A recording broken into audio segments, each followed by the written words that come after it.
Hi friends, welcome to TNE சேவை channel. இந்த வீடியோல நாம புதிய ரேஷன் கார்டு அப்ளை பண்றவங்களுக்கான ஒரு முக்கியமான இன்ஃபர்மேஷன் பத்தி தான் பார்க்க போறோம். அதாவது நாம புதிய ரேஷன் கார்டு அப்ளை பண்ணனும்னா அதுக்கு முன்னாடி பேரண்ட்ஸ் ரேஷன் கார்டுல இருந்து பெயர் நீக்கம் பண்ணுவோம். இப்போ இந்த பெயர் நீக்கம் பண்றதுல ஒரு சிக்கல் வந்திருக்கு. அதாவது AAY மற்றும் PHH அட்டைகளிலிருந்து இனி புதிய குடும்ப அட்டை விண்ணப்பிக்க பெயர் நீக்கம் செய்ய முடியாதுன்னு சொல்லியிருக்காங்க.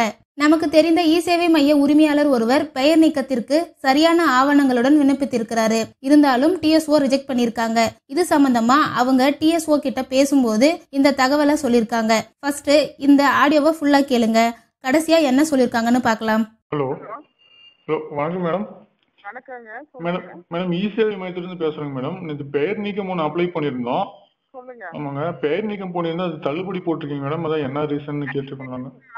டாக்குமெண்ட் வைக்காமல் பண்ணிருக்கீங்க. இல்ல கல்யாண பத்திரிக்கை வச்சிருந்தேங்க மேடம். டாக்குமெண்ட் மேடம் டாக்குமெண்ட் இல்லனால நம்ம போடுவோம். அதே மாதிரி AAYக்கு PHH எல்லாம் வந்துச்சுன்னா ஒரே பையனா இருந்தாலும் பண்றது இல்ல சொல்லிருங்க.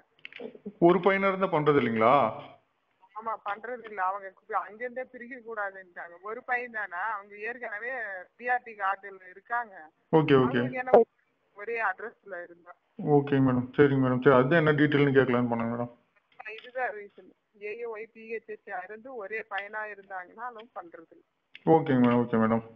ஓகே ஃப்ரெண்ட்ஸ், இதுல TSO என்ன சொல்லிருக்காங்கன்னா AAY மற்றும் PHH அட்டைகளில் உங்கள் பெயர் இருந்து மேலும் நீங்கள் அந்த குடும்பத்தில் ஒரே ஒரு ஆண்மகனாக இருந்தால் பெயர் நீக்கம் செய்ய முடியாதுன்னு சொல்லியிருக்காங்க. இதே மாதிரி உங்களோட தாலுக்கால இந்த ப்ராப்ளம் இருந்தா கமெண்ட்ல மென்ஷன் பண்ணுங்க. அவ்வளவுதான் ஃப்ரெண்ட்ஸ். இந்த மாதிரியான யூஸ்ஃபுல்லான இன்ஃபர்மேஷனை நீங்க தொடர்ந்து பார்க்கணும்னா நம்ம சேனலை சப்ஸ்கிரைப் பண்ணிக்கோங்க. பக்கத்தில் இருக்கிற பெல் பட்டனை கிளிக் பண்ணுங்க, லைக் பண்ணுங்க. Bye friends.